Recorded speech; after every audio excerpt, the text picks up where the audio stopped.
Hi everyone, and welcome back to my channel. For those new here, my name is Nikki. I'm an author and editor, and I post videos here on YouTube about editing, writing, reading and all the other things I love.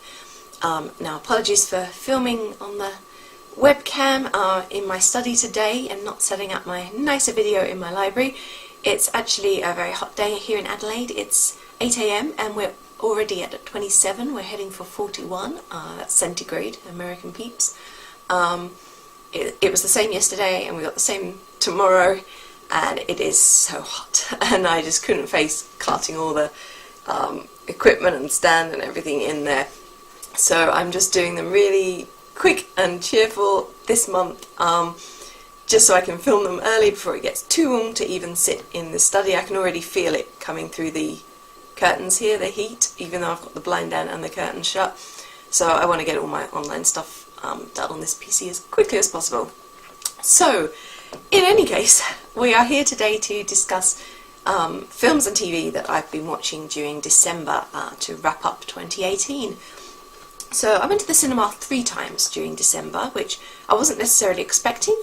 I'd only thought I'd go once, maybe twice, but had a bit of luck. So first of all, I saw Mortal Engines, and I hadn't read the book. I came to this film with no expectations, and overall I found it enjoyable. I gave it 3.5 stars. It was a good little action movie. It was entertaining. The opening I thought was brilliant. Those first sort of 10 minutes or so, that sequence was amazing. However, after that it did tend to become a little bit predictable. And what's been interesting is I've read the book since, and I can see why they changed certain things. Other things I'm not sure why they altered them, and I think they could have worked better as they had been in the book. Particularly the character of Valentine, who was really an all-out villain in the film, and yet he's a lot more morally grey in the book. And I think it would have worked a lot better if they hadn't made him quite just so all-out bad in the movie, if he'd had a little bit more depth, especially when you've got an actor like Hugo Weaving playing him. Next up was my unexpected movie, because I received an email from the Adelaide Chamber Orchestra, one of their regular newsletters I get, and it had an offer for free tickets, first come first served, for an advanced screening of Cold War. I was lucky enough to get 2 tickets, so my husband and I went to see it. And this film is set, it kind of runs from the 40s through to the 60s, and it's initially set in Poland, and there's a guy there who's Victor, who's a musician, pianist, composer, and he's trying to create a folk group, and one of the singers he hires is this young girl, and they have a sort of very passionate love affair, I guess you'd say. They're not really suited to each other, they have very different temperaments, but they have this just this strong passion for each other. And eventually he escapes to the west, but she chooses not to go with him. She chooses to remain in Poland. And later on they have several meetings, so eventually she does join him for a while, but there's always this tension between them, this sort of, is it going to work, is it not going to work kind of thing. So the show takes them, you know, from Poland to Paris and all over the place. It was a really amazing piece. It was shot in black and white, as if it was a film from the era. And obviously foreign language, mostly Polish, but there was French, there was German, there was Russian, there was a little bit of Yugoslavian, there was a bit of everything thrown in there. I thought it was a really beautiful, beautiful piece. It was so beautifully shot, and it had some wonderful soundtrack as well, plenty of folk music, but also it kind of told you the story through the evolving music scene, because we start off with this Polish folk music, and then we've sort of moved through a bit of jazz, and as we get to Paris, and a bit of rock and roll later as the years progress. So definitely worth seeing if you get the chance. I gave that 5 stars. And finally, I used my free birthday ticket at the cinema, as I'm a member there, to see Colette. I actually didn't know much about Colette. In fact, I hadn't even realised that she was the author of the story behind the Gigi musical until I saw this film. I thought the film was absolutely fine. I gave it 4 stars. It was a typical biopic. It had really nice period details, but as with a lot of biopics, there were kind of a bit of passion missing, you know. The story just kind of plodded along and there wasn't a lot of drive behind it. I like Dominic West as Willie, but I'm not a big fan of Keira Knightley, I have to say, in general. I find her quite bland. I feel that she always plays Keira Knightley. No matter what you see her in, she's always exactly the same. She's not really an actor that you can forget who she is as you're watching. You know, there are certain actors and actresses who really inhabit the parts they play, and she's not one of them. She just plays Keira Knightley every time, in my opinion. So there was nothing wrong with her performance, but there was nothing particularly inspiring about it either. But it's still worth seeing if you like historical biopics. She did lead quite an interesting life. I was quite fascinated by her, and I'd probably like to find out a bit more about her having watched the film. So check it out if that's your sort of thing. Now, in terms of films that I watched on streaming, my husband wanted to watch The Fifth Wave, which I found completely dull. For those who don't know it, it's one of those sort of end-of-the-world scenario kind of things, and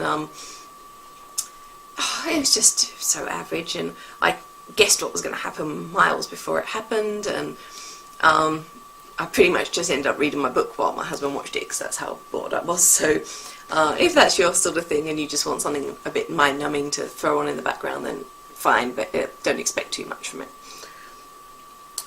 Next I watched the new Mowgli on Netflix, mainly because of the cast, and it was okay.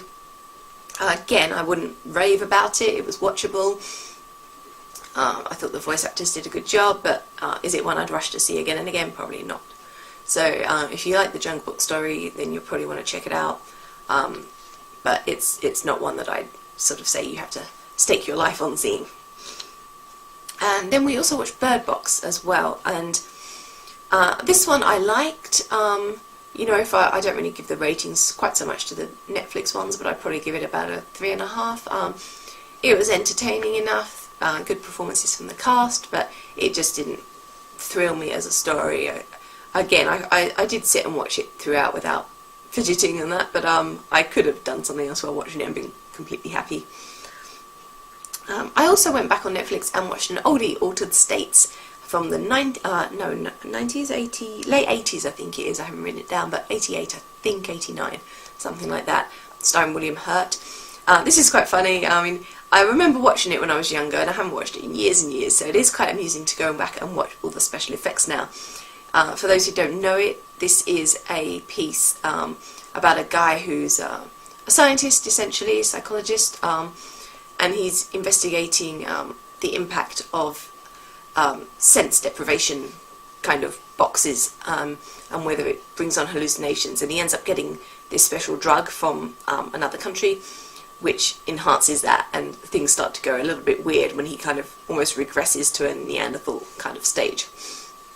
So as I said, special effects are quite laughable these days, but it's still an enjoyable movie, so if you haven't seen it, it's worth checking out. It's entertaining. And I think that is pretty much it. Yep, that's pretty much all I've watched in terms of films. So I'll just move on to the TV shows, and there's not been that many of these this month. First off, I watched the new series of Doctor Who. This is the first series with Jodie Whittaker. I like her more than Peter Capaldi. I'd never really got into Peter Capaldi's Doctor, so I did prefer Jodie Whittaker. However, I didn't hate this season. Bradley Walsh was one of the companions. I adore Bradley. When I used to live in England, I worked at my local theatre as an usher, and we had Bradley in Panto with us. Dick Whittington, he did. And he was brilliant. He was such a lovely guy. I was quite in love with him. And he was so sweet to me, so nice. I was only in my teens at the time. Such a lovely guy. So it's really wonderful to see him as a companion in this. And as I said, Jodie Whittaker perfectly fine as the Doctor, but I found this series, I kind of feel that it got a little bit darker during the Tennant and Smith years.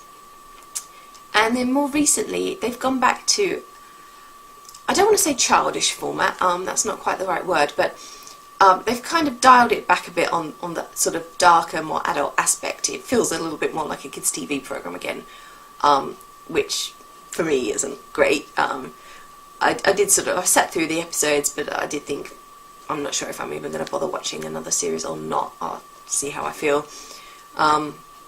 I just feel it's lost something.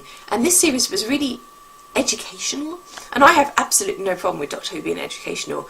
If they want to put a message across, like a good message, if they want to teach them some science, not a problem at all.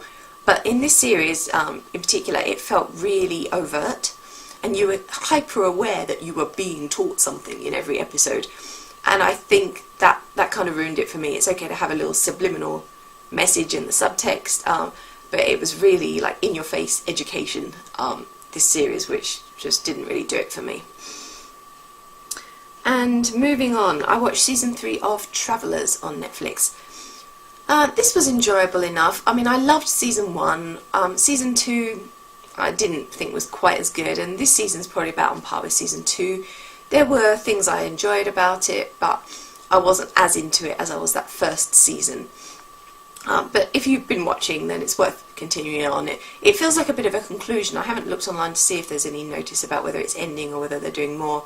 But it did conclude in what felt like a satisfying manner if they're not going to do any more. So it's worth watching just to finish off this kind of storyline that they started in season 1. And finally, I watched The Haunting of Hill House. Now, this is not the sort of thing I would naturally watch. I'm not a big horror fan. I thought my husband would like it, and yet in the end he ended up missing some episodes, and I was watching without him some of it. But I did like it. It was a little bit spooky at times. There were 1 or 2 episodes where that night I was a little bit as I went to bed. But for the most part, I thought it wasn't too bad in terms of the scare factor. And what I really enjoyed was the drama. I thought it was really excellent storytelling. I loved how we gradually were piecing together this story about the family, their relationships, but also about the house and how things had ended up the way they had there. So I thought it was a brilliant piece of storytelling, regardless of the horror factor or anything like that. So it's definitely worth watching. Even if horror's not always your thing, it's worth watching just for that storytelling aspect. So those are my watches for December. It's the end of the year. I'm not going to the cinema again this side of the new year. There are a couple of films in January I'd like to see, so hopefully I'll be able to tell you all about those in my next vlog at the end of the next month, and a few things coming up on Netflix I think as well. So I will end there for now, but I look forward to seeing you all again in the new year for more TV and film discussion. Bye for now, everyone.